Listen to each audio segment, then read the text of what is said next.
Thank you both for being here today. I appreciate your time. I know we all know how busy you are. I'm going to ask these questions. They're the same ones for both each of you. I'm going to ask in alphabetical order. I think that's probably the easiest and fairest way to do this. And, we have a number of different issues to ask your opinions, seek your opinions. The first is the topic of firearms. In 2005, 2006, the General Assembly enacted over Governor Taft's veto House Bill 347, which preempted any home rule power Ohio cities had over firearms. You support, and the state Supreme Court upheld the bill. Mr. DeWine first, and Ms. Taylor, do you support House Bill 347 and the preemption of firearms from cities and villages? Yes, I do. I support the Second Amendment. I think it makes no sense to have different rules, different laws as you move from one part of the state to the other. You think that contradicts the home rule tradition in Ohio? No, I think there's some things that, it's always been a balance in how we balance the home rule versus how we balance some uniformity. And the legislature made the decision to have uniformity. I support that. Ms. Taylor, House Bill 347 and the General Assembly's preemption of home rule power over firearms. What's your take on that measure, and do you support the bill? I not only support it today, I supported it then when I was serving in the legislature and voted with my colleagues to override a governor's veto. So absolutely, I support that, and I think our Constitution in the state of Ohio is very clear with regard to the Second Amendment. Thank you very much. My next question has to do with education, and non-public education specifically. As I think both of you know from your years of experience, Ohio provides state-aided non-public K through 12 schools, and the travails of for-profit charter schools are nationally known. What's your perspective on state aid to non-public schools, first of all, and also on charter schools, the whole charter schools circumstances in the state? Mr. DeWine first, and then Lieutenant Governor Taylor. Well, I support charter schools. We have had some very good experiences in Ohio with charter schools and some very bad experiences in Ohio. I think it's important that we continue to, deal with the ones that are not performing. But we have some charter schools in this state. We have some right here in Cleveland that are doing a very, very good job. They're taking kids from one level and fundamentally changing their lives. So I think that, as we look to the future in a DeWine-Husted administration, our big picture goal is to have every year more kids in high-performing schools and schools that are changing their lives, and fewer kids in schools where these kids are languishing. I've had the chance to travel around the state, as Jon Husted has, and we've seen some very good schools, very good public schools, private schools, parochial schools, and some very good charter schools. And I think our function is working with local communities, working with parents to give parents choice where that is important. But ultimately, what we want for every kid in this state is what we want for our own kids, and that is for them to be happy. And for kids to be happy, they've got to be able to succeed. They've got to be able to live up to their dreams, whatever their version of the American dream is. And so I think that that is our challenge. I think it's the most important thing the next governor is going to do. I think we have two huge problems in this state. One is a skills gap / education gap, and the second one is the opiate problem. And I'm sure we'll have the chance to talk more about that. Ms. Taylor, your take on whether Ohio's level of aid on public schools in general, which goes back a number of years, is appropriate, and the travails of for-profit charter schools are well known. What's your perspective on state aid to non-public schools and on the whole challenge charter schools have presented in some circumstances? I absolutely support giving families choice around where the type of education that will best meet the needs of their kids. In my education policy, we will build a comprehensive solution and reform around our charter schools to ensure that they are the quality choice, the centers of innovation which was originally intended.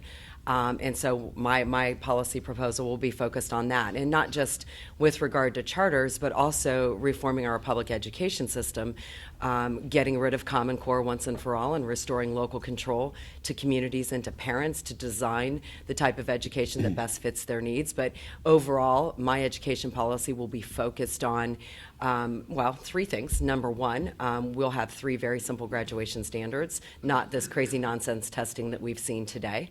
I will, number one, the first graduation standard will be a minimum GPA. My second graduation standard will be for those going to college, a minimum score on the ACT, and that minimum score will be based on what it takes to get into college remediation free. It's not an Ohio graduation test or some other name for it, but it is in fact what students are taking today anyway, the ACT. And then our third graduation standard will be getting vocational education back in our schools, and the way we're going to drive it is through a graduation standard. And that graduation standard will be, we want you to have the skills when you graduate to immediately go to work if you're not going to college. So if you're not going to college, the third requirement would be a career credential, a license, or a certification so that you can immediately go to work upon graduation from high school. And then I will also add to that, you may not be asking later, but with regard to House Bill 512, this proposal is exactly the opposite of what my approach is, and I'm absolutely opposed to House Bill 512. And what it proposes to do is to consolidate decisions around education policy within the governor's office, and I believe it's wrong. And in fact, it's the exact opposite of what I would propose to do. And in fact, I have been on the public record with regard to this issue, and Mike-Dewine has refused to speak up with regard to whether or not he supports House Bill 512. And I think it's an important issue that I hear about everywhere I travel. Conservatives care, especially those that are focused a lot on education policy, and I know that they would be very interested in where Mike-Dewine stands on House Bill 512. Before I ask the next question, I think it's, Well, where do you stand on this proposal to consolidate the? You know, I think that if you look at any kind of education, quote, reform, it needs to focus on kids and how we do a better job for kids. I don't see that this proposal really does that or accomplishes very much at all. I think before you ask a question, I want to go back to the firearms question Tom asked, because I don't think the answers kind of got at what the question was. In Cleveland and in other cities, we have a massive firearm problem. People are getting shot all the time. The cities feel hamstrung in their ability to stop this. So if you don't believe in giving the cities the leeway to pass regulations they think will do it, what is your answer for reducing that gun line? You're the Attorney General, so if you tell me the laws are adequate, my question is then why the hell is it still happening? So rather than just say I support that law, how do you fix this problem, which is getting worse every year? We did a study, Attorney General's office did in conjunction with the Ohio State University a number of years ago, right after I became the Attorney General of the state. We went back to 1977. We looked at all the criminal justice records. We looked at what BCI had. We looked at what the prison system had. And we looked at violent crime. And the statistics that came out of that will not shock any police officer, will not shock any prosecuting attorney. But they certainly validated what most of us intuitively know. If you look at all the felonies that were committed or that people were convicted for during that period of time, 10% of those people are responsible for 100% of the violent crime. The most important thing that we can do to deal with violent crime is, the most immediate thing we can do is to focus on that minority, frankly, of the criminal element, and lock them up and keep them locked up. I had a bill that I asked the legislature to enact, and we got a portion of that. As the governor of the state of Ohio, I will go back and ask the General Assembly to pass a bill, and there could be different variations of it, but ultimately it would be to take the 2-time and 3-time offenders, people who, for example, the law in Ohio and in most states is that if you're a convicted felon, you cannot have a gun. My proposal was pretty simple. It would say someone who has been convicted once of a felony, a violent offense, sent to prison, they come back out, they're told, of course, they can't have a gun. They're told that 1,000,000 times. They go back out and commit another offense, another violent crime, not some petty thing, but another violent crime. I believe that we should have a law in the state of Ohio that would be similar to the federal law, which is that that would mandate, if that person then, after committing both of those crimes, continued to have a gun, and they were found in possession of a gun, that they could be charged with a violation, and the penalty would be a very severe penalty, 12 years, for example, with absolutely no probation, no parole. If you talk to detectives, if you talk to police officers here in Cleveland or in Parma or in any city across the state of Ohio, they will tell you that would be the most effective thing that they could do. I think you also cannot talk about this problem, and I don't want to take a lot of time, and I apologize for doing that. But you can't talk about this problem without talking about the unemployment problem. You can't talk about this problem without talking about the skills gap problem. We still have kids here in Cleveland and in other communities who are going to schools that unfortunately do not serve them. The good news is we have schools in Cleveland, breakthrough schools, for example, that are fundamentally changing kids' lives. I think it is immoral that we know what works today in the state of Ohio and across this country.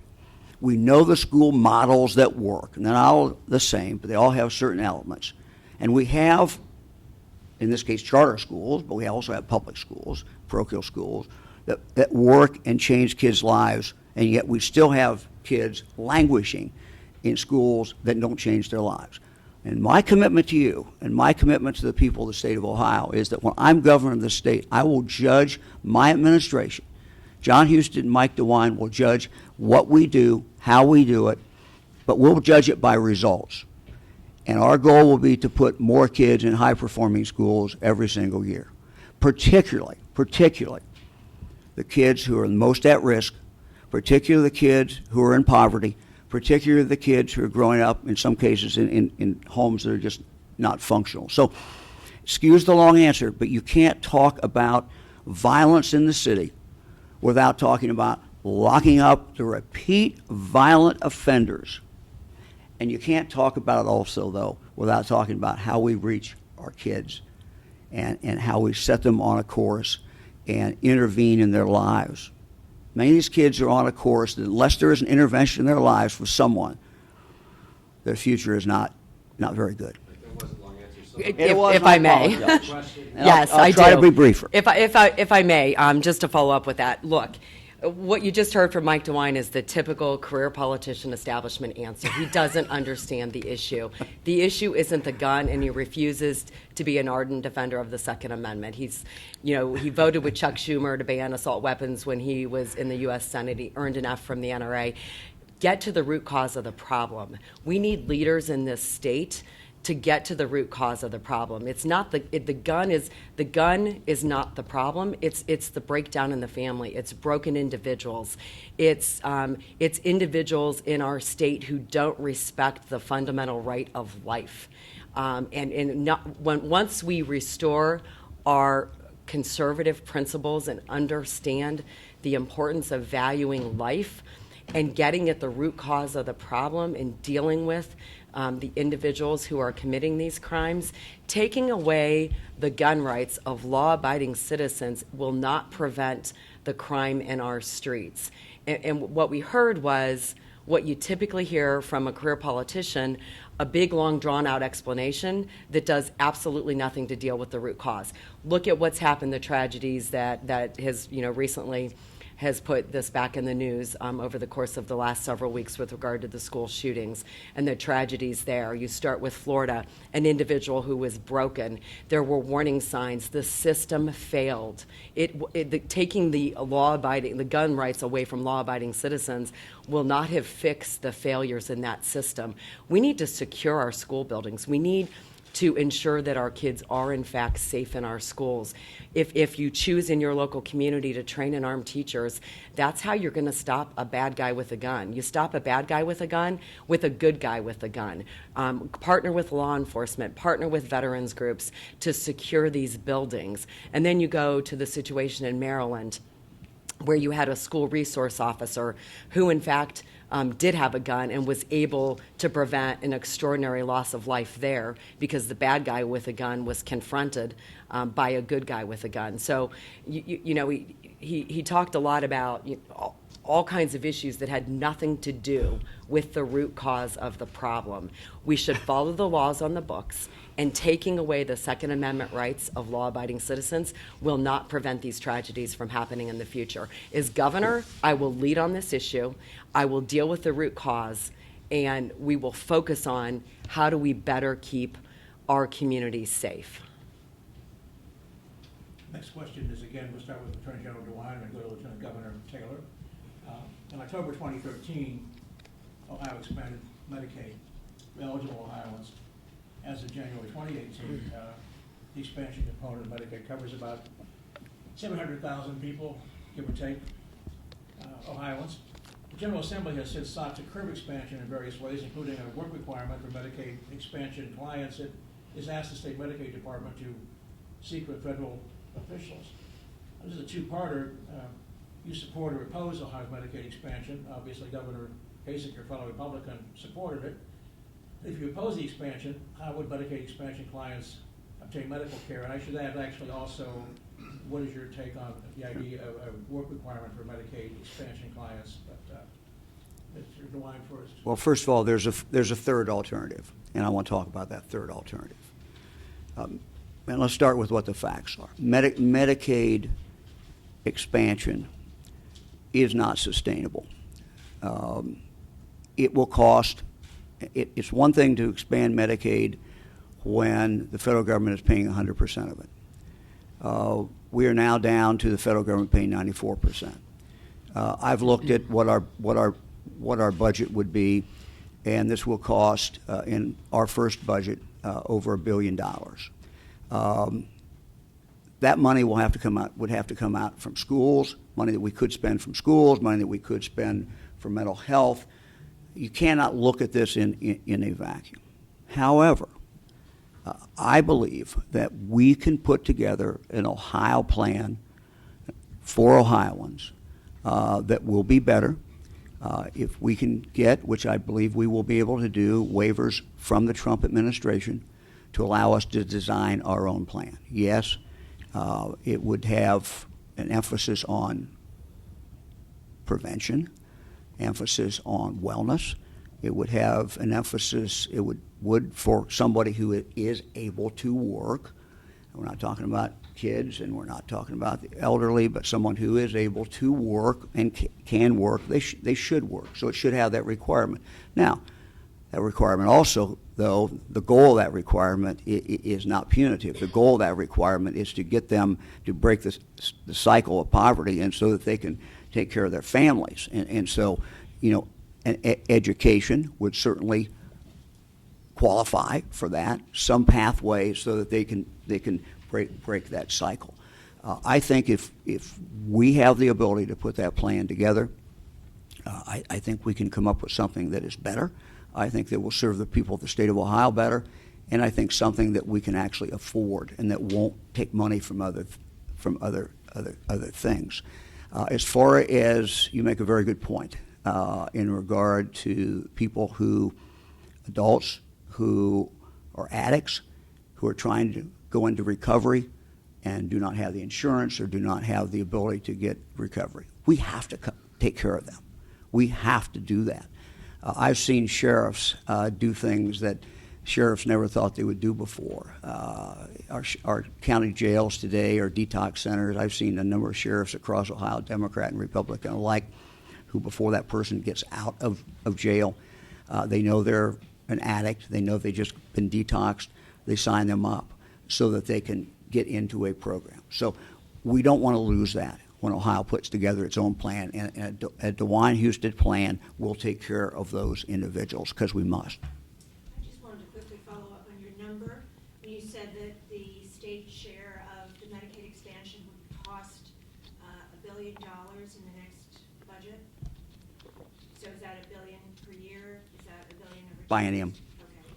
But that still suggests. Biennium, and it changes as you go out. And look, my only point is that money's finite, and we have to make a decision where we put it. I just want to clarify what you're talking about, because Absolutely. there are about 700,000 people. Didn't mean to covered- mislead at all, There but are about 700,000 people covered by Medicaid expansion, so your numbers suggest that that is more than $500,000 per Medicaid expansionee for the state cost, which is 6% of their cost annually.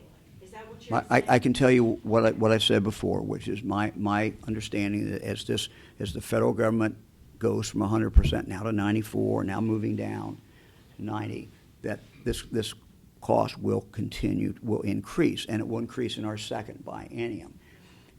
I don't think anyone who's going to look at this thinks that we can do that. The question is, can we put something together here in the state of Ohio that takes care of the needs and the people who we need to help take care of, and at the same time have money so that we can do all the other things that we're going to spend the next hour talking about in here But doing. you're not aggregating all state Medicaid and No, Medicaid no, no, costs no, into no, that number. no. You're just talking about the expansion population. Yes. Is that what you- Before I ask you to follow up, Lieutenant Governor Taylor, I want to mention, or at least with your own response, I should mention, as a matter of some background, that you also, of course, were director of the Ohio Department of Insurance, and I think you helped oversee some of the state's response to the Affordable Care Act. But what is your take about Medicaid expansion? Obviously, the governor, who we ran with, supported it, and the General Assembly's bid to have Medicaid departments seek a work requirement permission from waiver from the federal officials. So do you support or oppose the expansion? And if you oppose it, how would Medicaid expansion clients obtain good medical care? So let me start with typical establishment faction. Mike DeWine refused to answer directly the question. I will be very clear and direct, and I will answer your questions specifically. I have always opposed the Medicaid expansion for 2 reasons, and I continue to oppose it today, and I will end Medicaid expansion in my first budget for 2 reasons. 1, I have said from the beginning, it's financially unsustainable, but 2, it's not the best we can do for individuals living in that population. A good number of those individuals are able-bodied adults, and able-bodied adults should be working, and our efforts should be focused on getting those individuals back to work. Now, unlike Mike DeWine, who said you basically have to wait till he's elected to find out what he wants to do with health care, let me tell you very specifically what's on my website about what my plans are.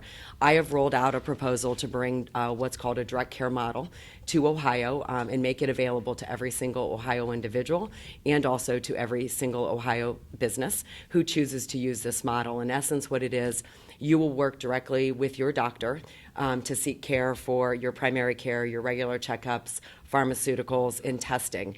And in models across the state, it can be done for $50 a month, and it's done completely outside of insurance.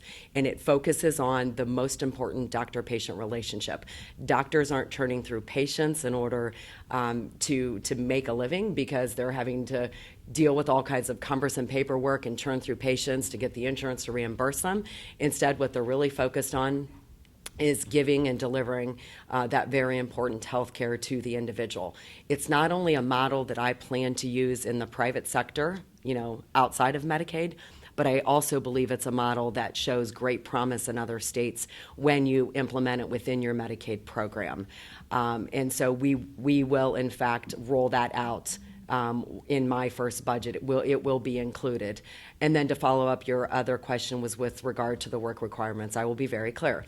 I am for work requirements for Medicaid. I support those efforts. I also support work requirements in all of our social welfare programs. As governor, I will implement work requirements because our goal should be focused on getting individuals back to work and stopping the generation after generation of individuals who find themselves stuck in poverty because our government social welfare programs today incentivize dependence on government rather than encouraging and fostering independence from government.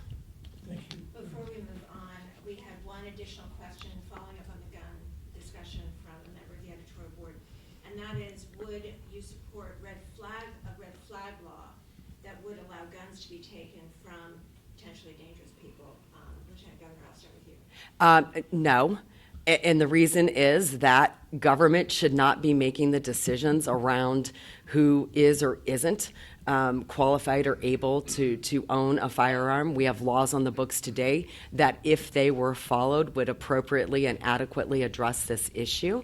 And as a conservative, and as I travel the state and talk to a lot of conservatives, there are too many examples today of where government overreaches, and I am going to build the firewall that protects the people from the overreach of government. And my concern in this case is that is just one more overreach of a big government. Attorney General. Oh. I would support that, provided that there is due process involved. So I can't give any kind of blanket say yes, I would, but if we have due process, the answer would be yes. And if I could, about school safety, I want to mention three things that I think are very important and that a DeWine Husted administration will do. One is we'll have a mental health specialist in every school in the state. Many times when we go back in history and look at these shooters in these horrible tragedies, what we find is that they've given evidence that they have a mental health problem. Now, there's no guarantee that would stop a person, but I think it makes sense to have mental health specialists in every school. I also think it will help for many other reasons besides that, and help these children. Second, we have to do a better job, or we have to make sure that we have a complete background check. We have about 1,300 entry points in the state of Ohio. We have improved the accuracy of background checks, but we have a ways to go. About 90% of the data that is flowing in flows now electronically. My goal as governor will be to take us from 90 to 100%.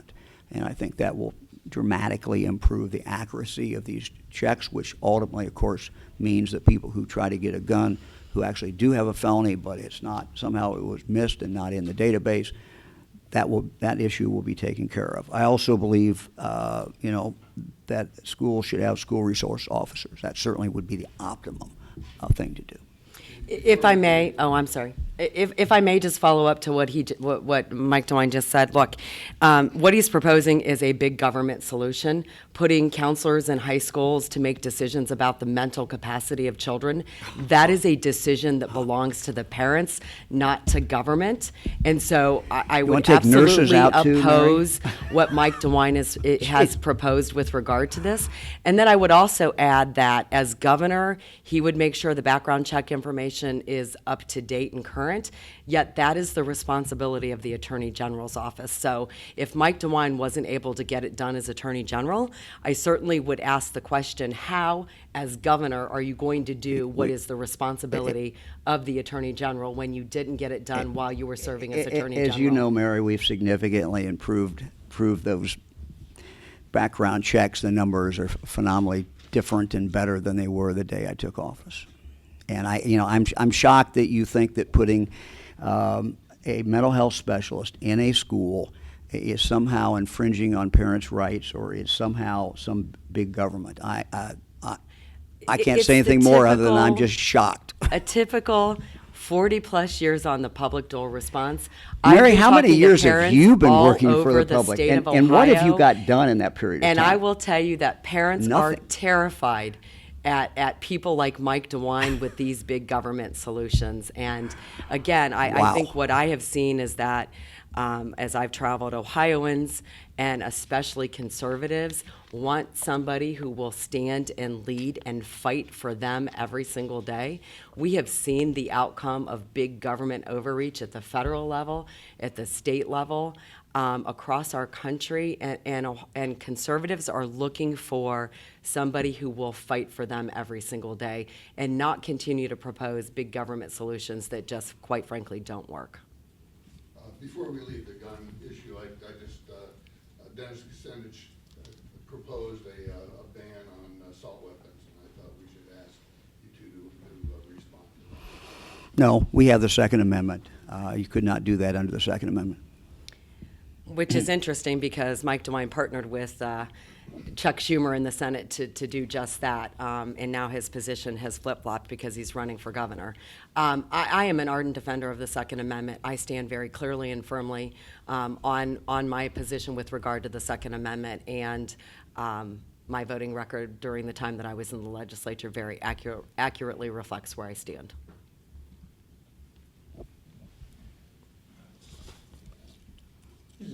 Our next question is a little bit, I guess, historical, sort of. Next January, Governor Kasich will have completed 8 years as governor of our state. Lieutenant General served with him in Congress and I think in the state Senate as well. And had been in one of the statewide elected offices. Lieutenant Governor, of course, has been his running mate and served in state office as well. What's your assessment, first of all, Mr. DeWine, of Governor Kasich's legacy to Ohio as governor? Good things, and then maybe some bad things. And a related question: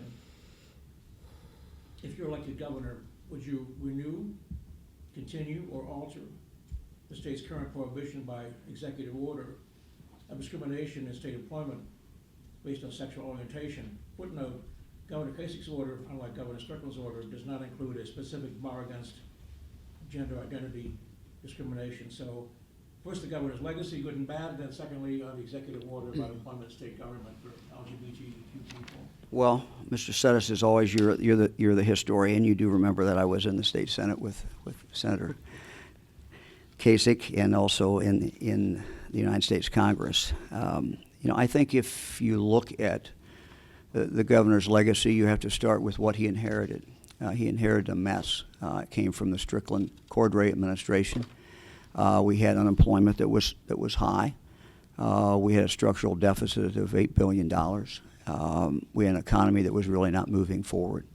I think the governor's done a good job in all of those, in changing those, putting them into the right direction. I think if you look at its specifics, on the plus side, what will be the legacy? I suppose you would start with Jobs Ohio. Mike DeWine's Jobs Ohio will be more transparent. It will probably have more, we will do everything we can to make sure that every part of the state is covered. And I'm not saying that Jobs Ohio currently doesn't cover every part of the state, but one of the criticisms I hear about Jobs Ohio as I travel around when we get out of the 3 Cs and get into other communities is that, it does not pay enough attention to the other Ohio or the rest of Ohio. Having said that, I think it was a dramatic change. For as long as I can remember, people have complained about the state government not being nimble and quick in regard to economic development. I think Jobs Ohio is moving in that direction and has done a good job. So I would give the governor a plus for that. Look, we each approach things differently. And a Mike DeWine administration is going to focus on what I consider to be the 2 biggest problems we have. And we start with the drug problem. When I travel around this state and talk to employers, I ask them, what's your biggest problem? And the biggest problem they tell me is, I can't find people to work. I can't find people who pass a drug test. So we have a huge number of people out there, can't really know the exact number, who cannot live up to their God-given potential in the state of Ohio. And because they can't live up to their God-given potential, Ohio doesn't live up to its potential, who cannot pass a drug test. When I walk into office on that first day, I think it's the 14th of January, when Jon and I will be sworn in, we hope to be sworn in, there'll be no doubt in anyone's mind what our goals are. And there'll be no doubt in anyone's mind that I believe that there is a crisis out there. And it's a crisis in regard to the opiate epidemic. I put out a 12-point plan. Weren't happy to discuss it further. I don't want to take any more time, but we will be very, very focused on that, and we'll be very, very focused on the skills gap and education gap. Those are the two things that are going to determine how we deal with them, or don't deal with them, or don't deal with them as well, will determine what kind of a state we're going to leave our kids and our grandkids and our great-grandkids. That's how we will have to be judged. You didn't answer the second part of the question, did you? Oh, I'm sorry. I did not. LGBTQ executive order. Look, I would follow what Governor Kasich has done in that regard. Would you add back in gender identity, which Governor Strickland had included in it, and Governor Kasich did not? No. And why not? Look, I would want to see testimony. That's what we have a legislature for, in regard to the need for that. And so my answer is no, but my answer also is that's the job of the legislature to hold public hearings, and we will see what public hearings disclose. Look, no one wants someone discriminated against. In the Attorney General's office, we have a policy. We do not have discrimination in that area, or any other. We hope any other area, and no one should be discriminated against when they go to work, or in any other way. Ms. Taylor, you've been the governor's running mate and lieutenant. What's your assessment of Governor Kasich's legacy, good and bad? And a related question, if you are elected governor, would you continue or alter the LGBTQ executive order against discrimination in employment? And would you add back in gender identity discrimination? But first, the governor's legacy, from your point of view, as a close observer. Yeah, so first, as state auditor, I sounded the alarm that Ohio was going to face an $8 billion budget deficit. You might recall, Tom, we had those very early conversations, I think, when we first did those projections with regard to the train wreck that we were headed for in the state of Ohio. That was the reason I decided to run for lieutenant governor, because I believed that we needed conservative solutions in order to put Ohio back on track. We cut taxes by $5 billion, eliminated the death tax, over time have essentially eliminated the taxes for virtually every small business in the state of Ohio, truly focused on helping small business be successful, grow, and giving people opportunities. Nearly 500,000 Ohioans are back to work in the private sector. I lead CSI, our Common Sense Initiative, regulatory reform, only state in the nation doing it like we do, regulatory reform here. Because of our work, over 7,500 job-killing regulations have been eliminated or changed, making Ohio a better place to create a job.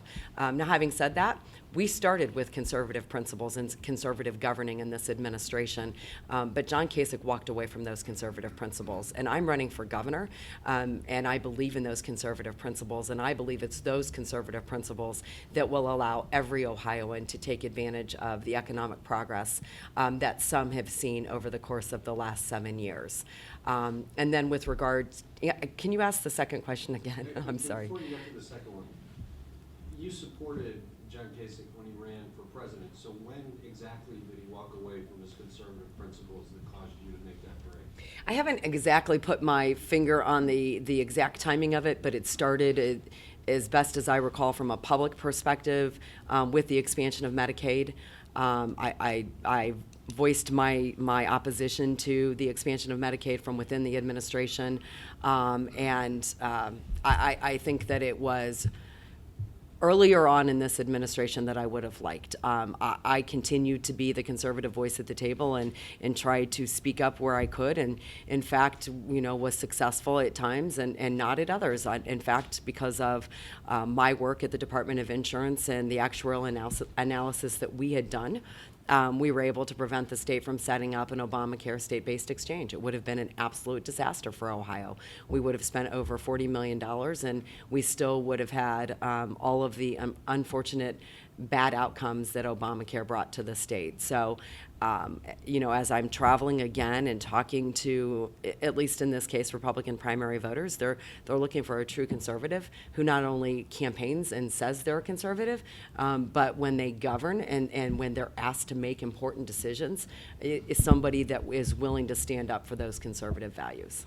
Could I just say something about this? This is about the 8th time she's talked about that the Lieutenant Governor says she's the true conservative in this race. And I would just say to primary voters who are watching this, and thanks to the PD for putting this out there where everybody can see it, which I think is a great thing.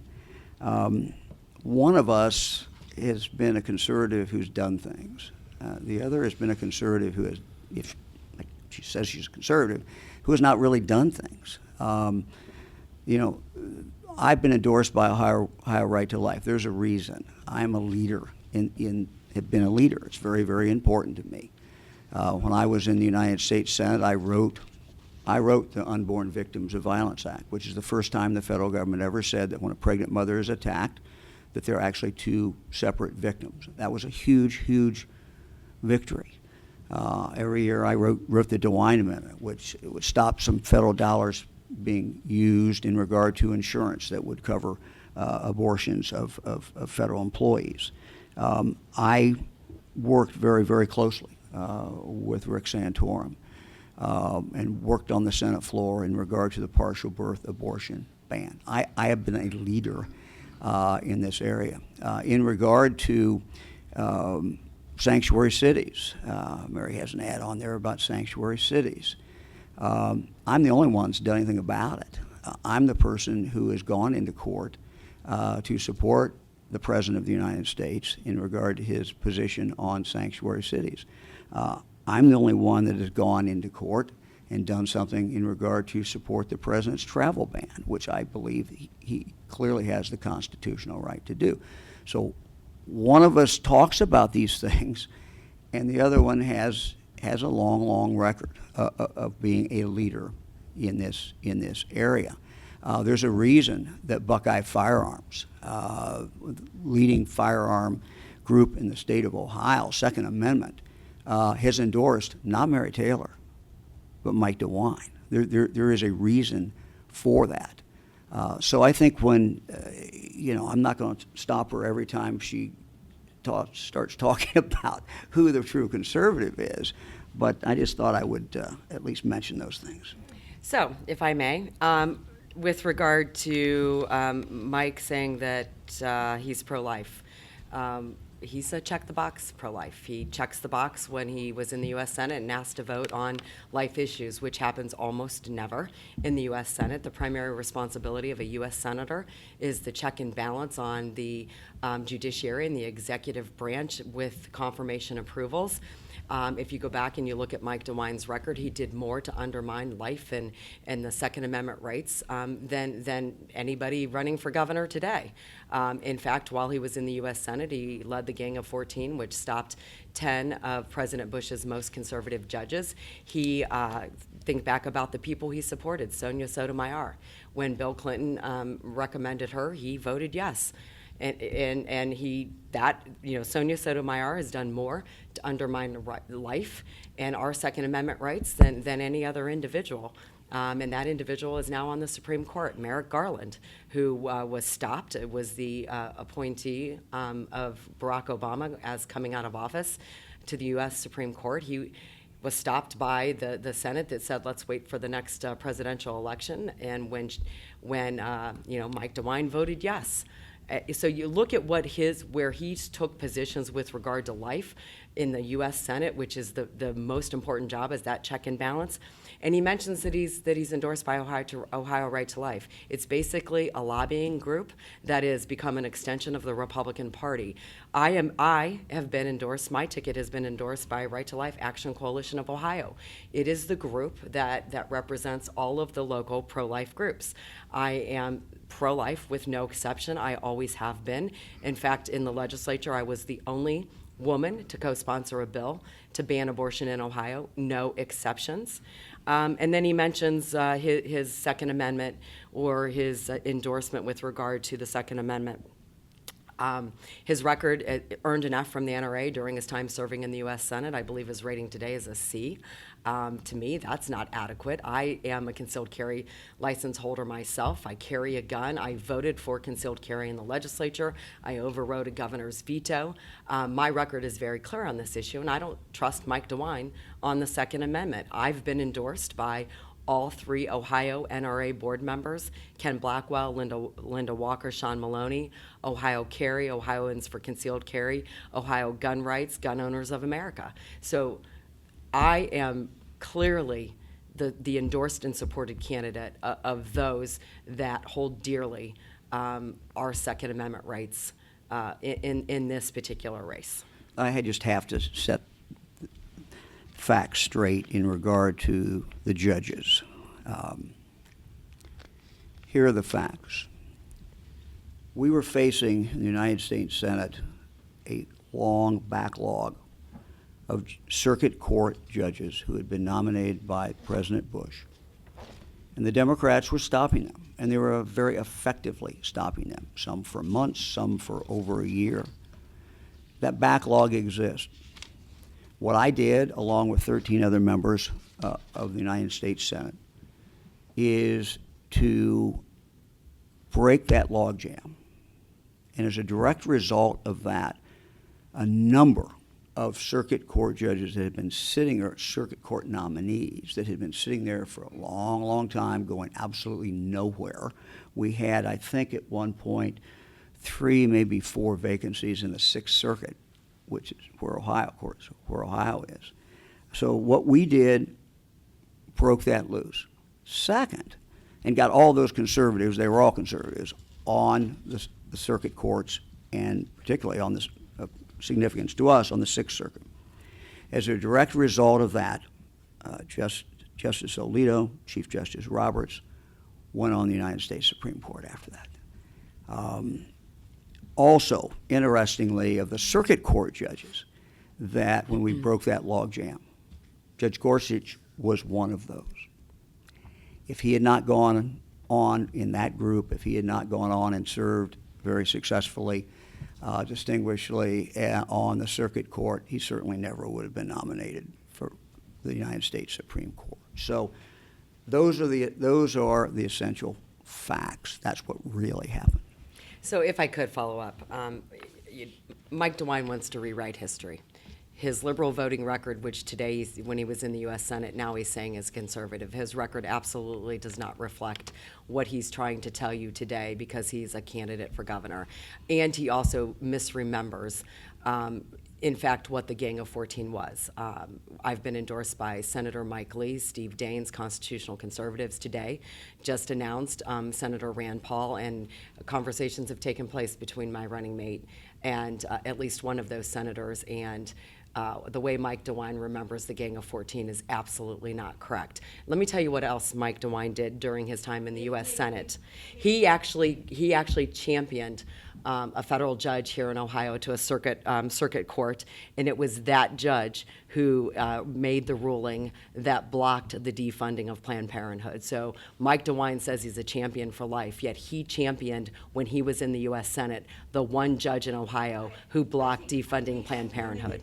I'd like to move on. Absolutely. Please answer the final part of that Yeah, question. would you ask me the question again? I'm sorry, Tom.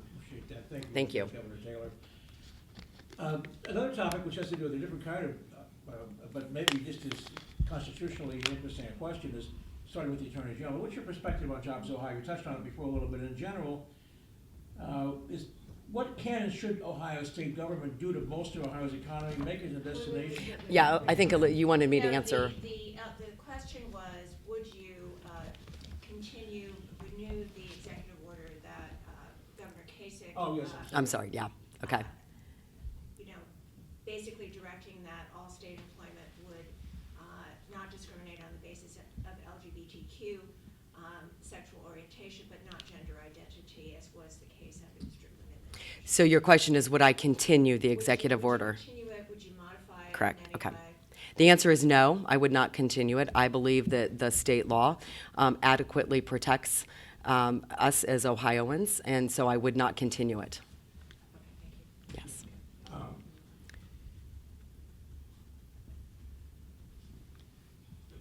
we talked about this a little bit before, but you're talking with Mr. DeWine. What's your perspective on Jobs Ohio? It's a different breed of cat in many respects compared to the development department. And in general, what can and should Ohio state government do to bolster Ohio's economy, make it a destination state for educated young people, and spur industrial and commercial innovation? Obviously, we both know the statistics on this, and we have a challenge in our state about this sort of thing. So what did you take on Jobs Ohio? It's a different way of doing things, and some people think it maybe isn't a good way, some people I think, Tom, as I said, I think it's a good way. I've seen complaints about Democrat and Republican administrations not being nimble enough, not being quick enough, not moving fast enough in regard to when a company wants to come into Ohio and we're trying to get that company, but maybe Michigan is and Indiana is.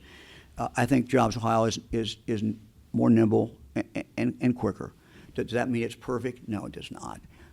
It is like anything, it's a work in progress. I think more transparency is in order. I think that's important. They can't, there are certain things that you don't want to disclose when you're involved directly in a negotiation that is going on with and where you're competing with other states. So I think, Jobs Ohio would be part of our economic development tool. But the most important thing is what we talked about earlier, and I won't go rehash it, but that's education.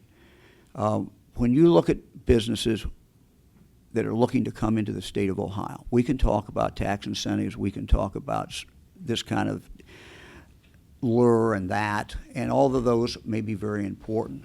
But if that business looks at wherever they're thinking about going and says, we don't think we can find the workers, it's over. I don't care what you offer them. It is over. And so having a skilled population of workers is the most important thing that we can do. And the state has a direct impact on that. There was a study that was done that you're well familiar with. I think you've written about it, that was done a few years ago that said by 2025 in the state of Ohio, if we're going to keep up with where the economy should be in 21st century jobs, that 65% of the working age population should have a high school diploma plus something else. Now, that something else may be a 2-year college, 4-year college, it may be a welding certificate, but something beyond that. The last I looked, Tom, I think we're around 44% today. So again, the state, what can you do about economic development? Most important thing is education. Let me talk about one thing I did not talk about in regard to education, and that is we have to change and work on changing the culture. There's been a culture in this state, and I'm sure across this country, and it's very understandable, that is the message we have been sending to young people is there's only one way to succeed. There's only one pathway to live the American dream, a good middle-class life, whatever that your dream might be, and that's to go to a 4-year college. I think we realize today that that is the right path for many children, and we want to make sure that if there's a poor child where that's the right pathway, we got to help them achieve that. But there may be other children who have other skill sets and who have other passions. And so we have to do whatever we can to broaden the horizons of kids. We've done something very, very small, and I'm not taking a great deal of credit for it, but only I want to use it as an example of something I did in the Attorney General's office. We run the State Crime Lab. We have young scientists in there who are just doing amazing work every single day. I wanted to make sure that kids who are growing up knew that the shows they saw on TV, NCIS, those are real jobs. And so what we ended up doing is we created a curriculum, working with school specialists for 4th graders. And that curriculum is where kids can, for about roughly 20 class periods, take a case, not a real case, but a fictitious case, and do a lot of experiments, do hands-on things, look at videos, very, very short videos from scientists who are talking about, can I just finish? I'm almost done. It's a Jobs Ohio question, and we really need to get No, the answer. with all due respect, Tom asked a Jobs Ohio question, but he also asked a much bigger question, which I think is the most important question that we face as a state. So anyway, I will stop if you want me to stop. Yeah, go ahead and finish, but Yeah. I want to get back to Jobs Ohio, because I don't. My only, Go ahead, go ahead. Tom, wasn't your question part about Yeah, go beyond Jobs Ohio? Okay, That's all right, fine. all right. It was broad. Yeah, but okay, look. I think that the key here is that we'd like to Okay. We're get a running out of little- time, yeah. we're not getting. Okay, to- I apologize, and I- And when you talk about Jobs Ohio, you said we need more transparency. What do you mean? Because there isn't any transparency. We really can't tell what's going on. Would you advocate for the auditor's office to be able to audit Jobs Ohio, which you can't do now? I mean, when you say you would bring more transparency, what would you make transparent? Yeah, I think the auditor's office should be able to audit Jobs Ohio, absolutely. My only point in my little story, and I apologize, is these kids who do this curriculum, and we make it free, they not only are learning what they should be learning in fourth grade, but they have some idea that there are real jobs out there. We got to do a lot more on that throughout society, broadening kids' horizons. And I think it's very important for our career centers that are doing a good job, make sure they're working very closely with the local business community. Those are things that matter in regard to jobs. Can you ask the question again? I'm sorry, Tom. Can you ask the question again? Oh, yes, ma'am. Thank you. I'm glad you, thank you. What's your perspective on Jobs Ohio, first of all? And whether it's, in general, secondly, what can and should Ohio do, state government do, if you become governor, to bolster Ohio's economy, make it a destination location for educated young people, to either to stay or to come back, or just come here, and spur more industrial and commercial innovation? But first of all, Jobs Ohio, yes, we'd like to know what your take is on that. Sure. So Jobs Ohio has been a very important economic development tool that did not exist in the state of Ohio prior to Jobs Ohio. Having an entity that can work at the speed of business versus the speed of government gives us opportunities we would not have had in the past. I've worked with Jobs Ohio on important projects. In fact, I led the delegation to the industrial trade show in Germany, where we were fortunate to meet with a company, and they announced that they would be expanding operations in Ohio, in Worcester. Scheffler Corporation expanded their operations because of work that was ongoing, or conversations ongoing with Jobs Ohio. The opportunity for the cracker plant in Belmont, southeastern Ohio. The work that I have done with Jobs Ohio, and Jobs Ohio has been a very important resource and tool in order for us to be able to compete for that cracker plant, which would be a huge economic boon for not only Southeast Ohio but the entire state. I will focus my efforts as governor with regard to Jobs Ohio, making sure they're focused on the industries that represent our future. I ask the questions, and what I would direct would be to have a focus on energy and infrastructure with regard to energy, making sure that Ohio can take full advantage of the energy opportunity that we have from the eastern part of the state, and then also making sure that we are focused enough on allowing Ohio small businesses to grow. What are we doing to encourage and foster Ohio small business growth?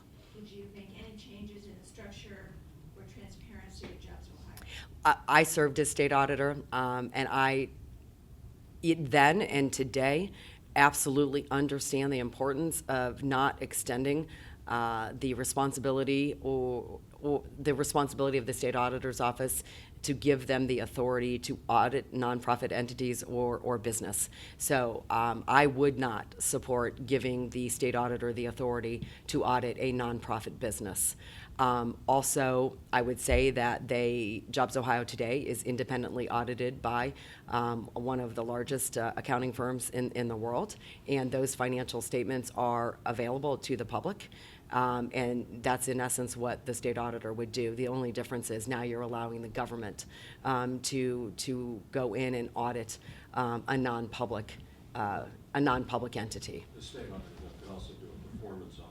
I mean, there's so much that we don't know about how Jobs Ohio operates, the decisions to give the big salaries. I mean, it's something that has been a constant criticism since it began, and you're perfectly fine with the way it's operated. As governor, and this is the responsibility of the governor, not the state auditor's office, as governor, those are the things that I will be looking at. I will be looking at the salary setup, the salary schedule. Who are the individuals that are responsible for leading the industry segments? Are our industry segments focused on the right things that represent our future opportunities for the state of Ohio? That is the governor's responsibility, not the state auditor's responsibility. Thank you. We're beyond the hour, so I just want to make sure that some of the other folks in the room have a chance of asking a Okay. question. We've scheduled this fairly tightly, as you may remember, in order to get it on this day for your schedule, I believe. I didn't even realize it was that late. Yeah. Are there additional questions? I did want to quickly ask, because you mentioned, Lieutenant Governor, the tax cuts, but in fact, that has led many people to believe to tax increases at the local level. In other words, these tax cuts were made possible by, at the state level, by reducing state, local government aid and other state assistance to communities. From our perspective here in Cleveland, this has been a considerable problem. We hear from both Republican and Democratic mayors with great concerns about how this has essentially transferred the burden of governance to the local governments who are still, remitting taxes from their citizens to the state under the state income tax. So what's your, do you believe there's a problem in this regard? What would you do as governor to address it? So first, I do not plan to cut any further the local government fund, but I also don't plan to restore the funds that have been cut. It is a smaller portion of what's actually received by local governments from the state government. The state government has many funds that flow through to local governments. I believe that what voters and what Ohioans expect of us at all levels of government is to be efficient, be effective, to look at ways we can make sure that we are only funding things that work. And instead, and rather than continuing to fund programs or things that have always been funded. And let's be clear, as the economy in the state of Ohio has improved, those improvements are happening at the local levels as well. So as the unemployment rate has dropped, as nearly 500,000 Ohioans are back to work in the private sector, those are the very individuals that are living in our communities across the state of Ohio, and those local governments are reaping the same rewards of those individuals back to work. I will continue to focus on making Ohio a great place to create a job, simplifying tax compliance in the state of Ohio, a plan on my website, marytaylorforgovernor.com, because I know we're short on time. I will continue to look for ways to make it easier to comply with taxes in Ohio. We will continue regulatory reform. And as we shrink the size of state government, we're going to restore freedom and opportunity to every Ohioan, but that will also benefit from an economic development perspective all of our communities. Without knowing where our budget actually will be, I think it would be irresponsible for me to make a commitment today that we're going to restore these funds. But let me say two things, though. One, I started my career at the county level. I was a county prosecuting attorney. I understand that the vast majority of services in this state, we depend on local government to administer them. I understand how local government has been hurt. And I get it. The one specific commitment, while I won't talk for restoring the money, but one thing I have said is that an area where we absolutely have to increase state dollars going to local counties is in children's services. Roughly half of all our counties do not even have a local children's services levy. We are either last or next to last among all the states in the union in how much we devote from the state to local children's services. These children's services are bursting at the seams with kids because of the drug epidemic. 1/2 of all kids in children's services today in Ohio are there because one or both parents are drug addicts. We have to give these kids help. We have to give the children's services help. We have to give the counties help in that area. Did you guys have any questions? Yeah, Attorney General, you talked about like an Ohio plan for Ohioans in terms of the Medicaid expansion. Do you envision a a reduction in services for anyone? You know, when you talk about Medicaid expansion, you're talking about a group that is in fact constantly changing. So it's very difficult to center on one particular person or one particular category of people. What I'm simply saying is that when Jon Husted and Mike DeWine take office in January, first thing we'll do is ask the Trump administration to give us flexibility, give us more waivers, give us the opportunity. We would love to have it block granted if Congress would do that, and let us design a program. The program will have emphasis on several different things.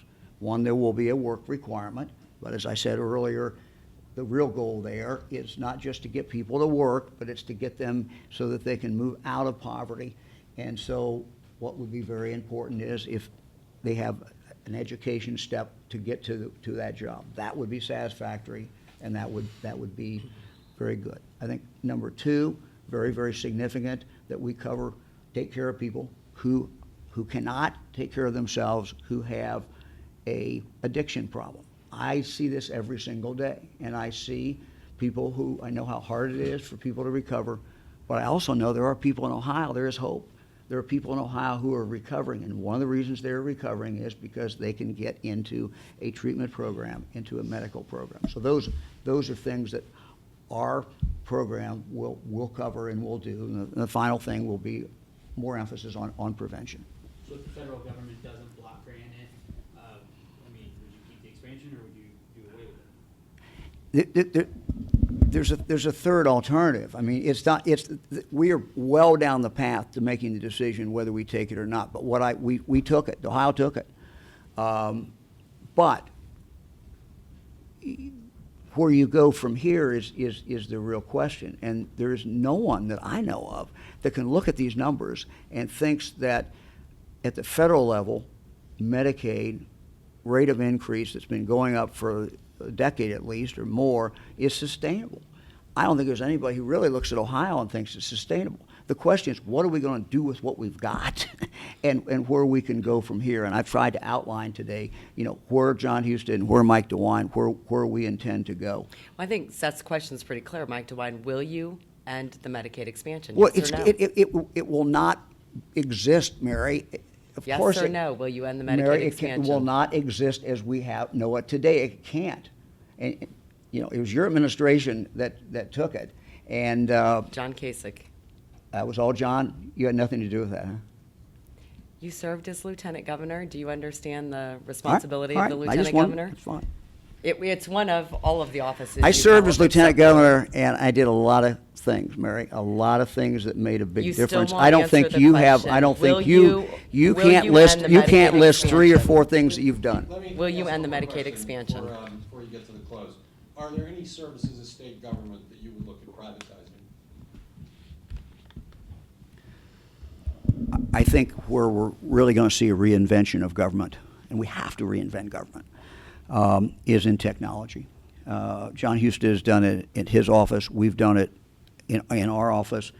We need to really look at government and see how can we make it run more efficiently and more effectively, and technology is certainly one particular way to do that. We have to rethink government. We have to use our state universities better. We've got great research universities, and they could be producing a lot more jobs, frankly, by getting it out into the private sector. That research, we're not getting it out fast enough, and we're not doing it. So a lot of ways to rethink government, make government more effective.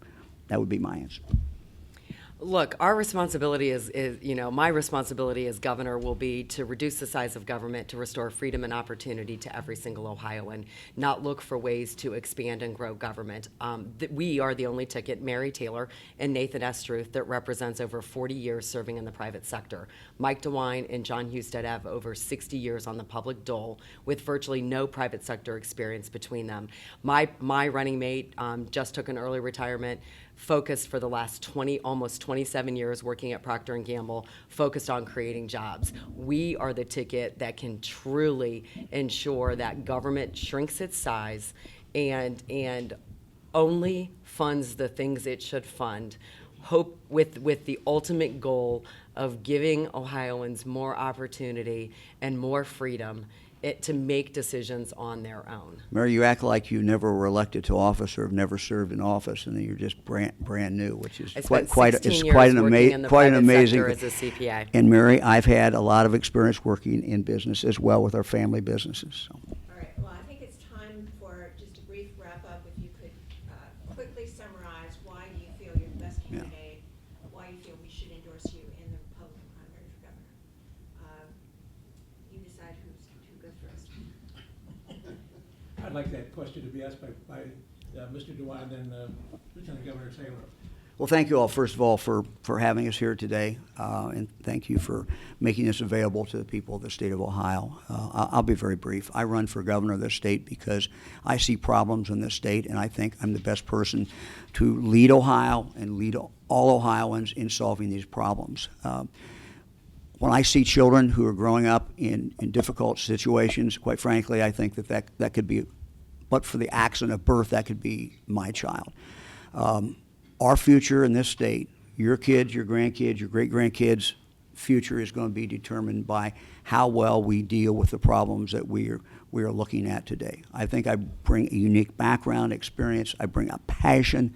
I bring an energy. I bring a drive. There will be no doubt who's governor the day I take office, and there will be no doubt what the priorities are. Our priorities in the DeWine-Husted administration will be to, number one, fight back against the drug problem. We have a 12-point plan. I'd invite anyone who's watching today, go up on our webpage, see our 12-point plan. It's a comprehensive plan. Not going to turn things around overnight, but it's going to make some very, very significant progress. Number two, we have to deal with the skills gap. We have to deal with the education gap. These are the two things that we're going to focus on every single day. And I will bring a tremendous amount of passion to this. I run because I know that I can help change things. We have a great state, and I think we have a great future. I'm an optimist. My wife Fran says anybody with 8 kids by definition is an optimist. I'm an optimist. I think we have a great future ahead in the state. We got a lot of good things going for us. I think the spotlight's coming back to states like Ohio. We're a Midwestern state. We have a work ethic. We have a great resource in that lake that's up here, Lake Erie, and the water that we have that we take for granted. Now we have natural gas, which is going to ultimately transform southeastern Ohio, some of the poorest counties that we have. But we got a couple big problems, and we have to tackle those. I will tackle those from day one. So Ohio deserves a conservative to serve as next governor to present the real conservative solutions that help lift people up. So I appreciate the only opportunity Mike DeWine and Mary Taylor will have, because he refuses to debate, to be in the same room together. Mary, we've been in the same room and have a conversation that many times. is what the voters of this state deserves to see. So let me tell you, there is a clear choice in this race. And as President Reagan famously said, now is the time for choosing. May 8th is the time for choosing, unless, of course, you vote early, which starts next week. There is a clear choice in this race. The establishment would have you believe that there is only one candidate on the Republican side running for governor. Mike DeWine is endorsed by the establishment and the Good Old Boy Network in Columbus, because it's those very people that are benefited from the governor's office. Mary Taylor is the only conservative choice in this race. I am a fearless, unapologetic conservative, and I will stand and fight for Ohioans against the status quo and the establishment every single day, because Ohio deserves nothing less from its next governor. On my website, mary-taylor-for-governor.com, I have rolled out 4 major policy initiatives.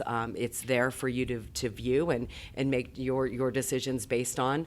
I have a comprehensive addiction solution that is not a big government solution, but is instead a solution that incentivizes the private sector to build out the continuum of care that we know is necessary to help those living in addiction restore their lives. I have a comprehensive plan to simplify tax compliance in the state of Ohio, returning our individual tax return back to the size of a postcard. Today, it's 11 full pages long. I want the small businesses, that the vast majority of which file their business income using that individual tax return, to be focused on creating jobs and growing their business here in the state of Ohio. We will have a jobs cabinet through our regulatory reform, CSI, that reports directly to Nathan Estruth, my running mate, and that jobs cabinet will be made up of all the regulatory agencies because the decisions they make, not just with regard to regulations, but in their day-to-day operations, impact business every single day. I will instruct every one of my cabinet directors to look at all of their laws and their statutes and look for outdated laws or laws that just don't make sense in today's economic environment. And then we will go to the legislature and ask the legislature to get rid of those outdated laws so that we can continue to reduce the regulatory burden here in the state of Ohio. And then I've also rolled out a comprehensive solution, an alternative to Obamacare. I have been for repealing Obamacare since the beginning. I'm not for repeal and replace because bad Republican mandates are just as bad Democrat mandates. Instead, my solution focuses on a consumer-driven free market approach. I've already discussed with you today the doctor-patient relationship. And those are on my website for Ohioans to have access to. I'm in the public with my positions, and I continue to travel the state and take questions directly from Ohio primary voters. Look, there's a time for choosing, and I ask you of your support, but also those watching today, to choose the only conservative ticket, Mary Taylor and Nathan Estruth. I'll close quickly with this. I am Mary Taylor. I am a fearless, unapologetic conservative, and I will stand and fight the status quo and the establishment on behalf of every single Ohioan. So thank you very much. Thank you all very much. Appreciate it. Very, very much. Mary's been Thank you. fun. Good to be with you. Thanks. Thank you.